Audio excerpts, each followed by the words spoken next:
Apartado 5. Colisiones. Vamos a aplicar lo que hemos visto al caso de las colisiones. Las colisiones o choques son para nosotros interacciones muy breves e intensas entre partículas. Normalmente no sabemos cómo son las fuerzas de interacción, qué valor tienen o cómo dependen del tiempo. Así que para representar su efecto suele definirse una cantidad llamada impulso mecánico, que es igual a la integral temporal de la fuerza. Cuando se aplica un impulso mecánico a una partícula, el efecto es producir una variación en su momento lineal. Resulta más cómodo usar una fuerza media. La vamos a definir como el cociente entre el impulso mecánico y el tiempo que ha durado la interacción.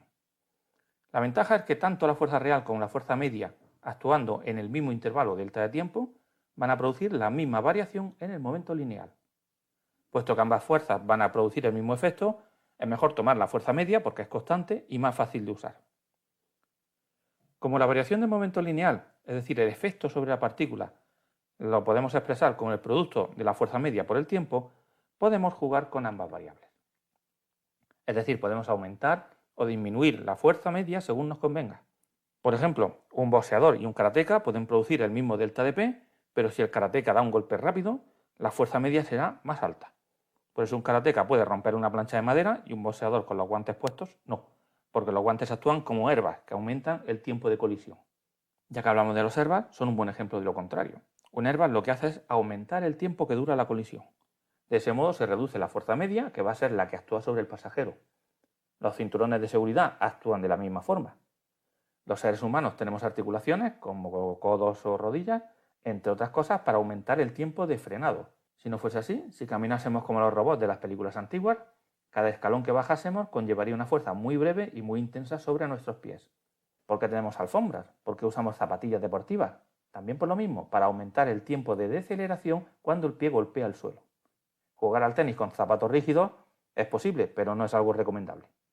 Todas esas aplicaciones y más surgen alrededor del concepto de fuerza media en una colisión. Veamos ahora un ejemplo de película sobre impulso mecánico y variación del momento lineal. Yo me ocuparé de la policía. Espera, lo juraste. Comfy, tío.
Si suponemos que el Terminator y las balas que disparan forman un sistema que interacciona, la variación del momento lineal del Terminator sería igual y de signo opuesto a la de las balas que dispara. Podemos estimar la masa y la velocidad de las balas buscando en Internet y el tiempo total de disparo lo podemos medir con un cronómetro. Haciendo impulso igual a fuerza media por el tiempo, nos sale una fuerza media de unos 800 y pico newtons. Eso significa que el Terminator se movería hacia atrás. Si no lo hace, podemos suponer que es por la fuerza de rozamiento contra el suelo, que no la hemos considerado aquí. Pero si estuviese sobre una pista de hielo, el Terminator acabaría en la pared del fondo. Vamos a examinar el concepto de colisión viendo diversas situaciones. Comencemos por una colisión unidimensional. Dos partículas con masas m1 y m2 se mueven con velocidades v1 y v2 antes del choque, y v'1, v'2 después del choque. Las velocidades tendrán sus signos, serán positivas, negativas o cero, según el caso. Así cubrimos todas las posibilidades. Choque frontal, alcance, una partícula en reposo, todo. El primer caso que vamos a ver es el de colisión elástica, en la que se conserva la energía cinética del sistema. Vamos, por ejemplo, a expresar las velocidades finales como función de las velocidades iniciales y las masas. Podemos usar la ecuación de la conservación de momento lineal porque se cumple siempre que no tengamos fuerzas externas al sistema de dos partículas. Y como en este caso suponemos energía cinética constante, también podemos usar ese principio de conservación, el de la energía cinética. En realidad, el de la energía mecánica, solo que en este caso solo tenemos energía cinética. Combinando ambas ecuaciones tenemos un resultado interesante. Resulta que la velocidad de las partículas, la velocidad relativa de las partículas, cambia de signo. Es decir, si yo estoy sentado sobre la partícula 1 y veo que la 2 se acerca a mí a 40 km por hora, después de la colisión veré que se aleja de mí a 40 km por hora. Tenemos dos ecuaciones y dos incógnitas. No hay más que despejar y ponerlo bonito y tenemos lo que buscábamos, velocidades finales en función de todo lo demás.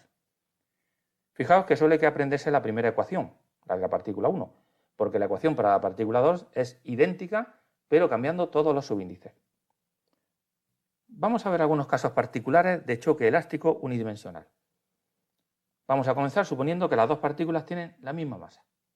Haciendo m1 igual a m2, podemos comprobar que lo que hacen las partículas es intercambiar sus velocidades. Por eso en el billar, cuando le damos un golpe seco a una bola que está en reposo, la bola que lanzamos se para y la que estaba en reposo se mueve con la misma velocidad que tenía la otra antes. Podemos ver el caso general en el que una de las partículas esté en reposo, da igual las masas. Las ecuaciones cambian un poquito y como podemos ver lo que pasa es que el resultado depende de la masa de las partículas. Ya hemos hablado antes del caso de masas iguales, así que vamos a suponer masas cualesquiera. Vamos a ver dos casos extremos. En primer lugar, supongamos que la partícula 1 tiene una masa muy superior a la de la partícula 2.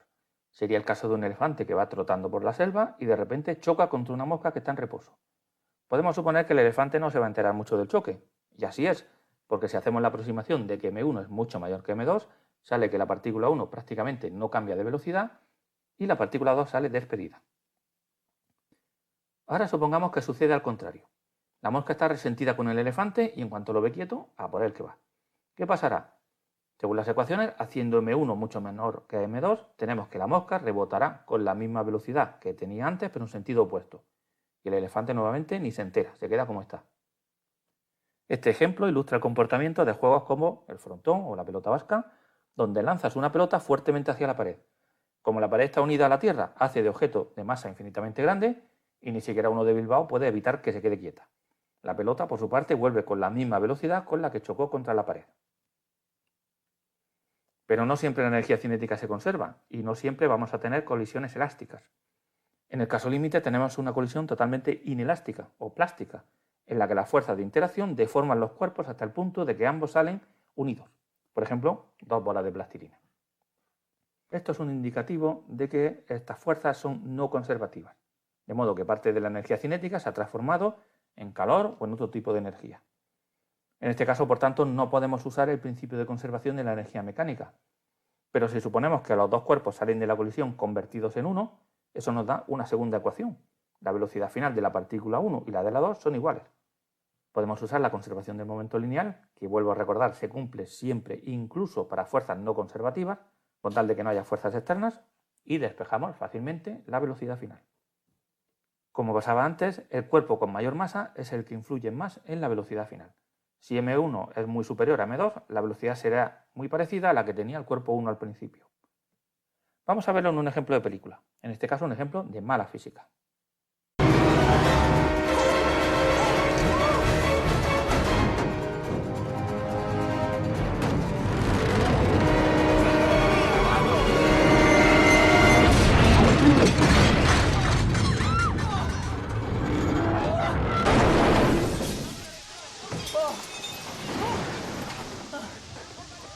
¿Está bien?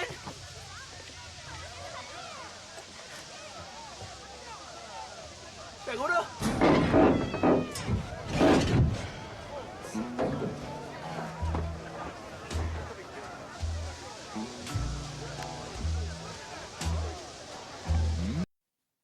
En este caso no importa lo súper que sea Hancock, el tren tiene más masa y tendría que habérselo llevado por delante como el mosquito en el parabrisas de un coche. Es el típico cliché de Hollywood, pues lo siento, pero la física dice que no. Entre el caso totalmente elástico y el totalmente inelástico, nos encontramos un tercer caso en el que se pierde energía, pero tampoco salen los dos cuerpos unidos en uno. Esto es lo peor de dos mundos, porque no podemos suponer velocidades finales iguales y tampoco podemos suponer que la energía cinética se conserva. Tenemos una ecuación con dos incógnitas. lo que nos da un sistema matemáticamente irresoluble, porque tiene infinitas soluciones. Aún así, algo se puede sacar del sistema. Hemos visto que en un choque elástico se intercambian las velocidades relativas, lo que nos da una relación entre velocidades. Para una colisión totalmente inelástica tenemos una relación parecida pero igualada a cero. Bien, pues en un choque parcialmente inelástico podemos obtener una relación similar, pero donde la igualdad de la derecha está multiplicada por una cantidad E llamada coeficiente de restitución. El coeficiente de restitución es adimensional y tiene como módulo 1 o menos de 1. Cuando es igual a 1 tenemos colisión totalmente elástica. Cuando es igual a 0, totalmente inelástica. Y cuanto mayor sea el valor de E, más se parecerá al choque elástico y menos energía cinética se perderá. Supongamos, por ejemplo, que lanzamos un objeto desde una altura h1, inicialmente en reposo, y rebota contra el suelo. Tendríamos un proceso en 3 fases. Fase 1, caída libre. Fase 2, colisión contra el suelo y rebote. Fase 3, subida hasta una altura, en principio, h2. En las fases 1 y 3 podemos aplicar la conservación de la energía mecánica y en la fase 2 podemos relacionar la velocidad antes y después de chocar contra el suelo. Combinando la información que tenemos, podemos relacionar la altura máxima de rebote con la altura inicial por medio del coeficiente de restitución. Cuando el rebote es perfectamente elástico, la altura máxima es igual a la inicial. Para el rebote totalmente inelástico es igual a 0 y el cuerpo se queda espachurrado en el suelo, como una bola de plastilina. Y en el caso intermedio, la altura máxima del rebote disminuye con e elevado al cuadrado. Y todo esto para un choque unidimensional. ¿Qué pasa en 2 o en 3 dimensiones? Ahí la cosa se complica. En 2 dimensiones tenemos 3 ecuaciones, que son las 2 ecuaciones de la conservación del momento lineal, porque tenemos una ecuación vectorial, pero son 2 ecuaciones para los ejes X e Y. Y si además la colisión es elástica, una tercera ecuación para la conservación de la energía mecánica. Pero tenemos 2 velocidades finales por determinar, y cada una de ellas tiene 2 componentes, X y Y. Así que en realidad tenemos 4 incógnitas. 3 ecuaciones y 4 incógnitas nos dan un sistema irresoluble. En 3 dimensiones la situación es aún peor. Tendríamos 3 ecuaciones escalares para la conservación del momento, una para cada coordenada, otra más si se conserva la energía mecánica en un choque elástico. Total, 4. Pero ahora hay 3 componentes para cada vector velocidad, así que el número de incógnitas ha subido a 6. Y si estuviésemos en un espacio de n dimensiones, tendríamos n más 1 ecuaciones, pero 2n incógnitas. ¿Cómo puede resolverse este problema? En principio no se puede, a menos que tengamos más información. Los físicos de partículas lo que hacen es observar un montón de colisiones entre partículas y extraer información estadística. Es decir, no sabes qué va a hacer ese protón en concreto, pero sí puedes saber qué probabilidad hay de que los protones reboten en ciertos ángulos, por ejemplo. Pero en general, si no nos dan más datos, no podemos seguir adelante.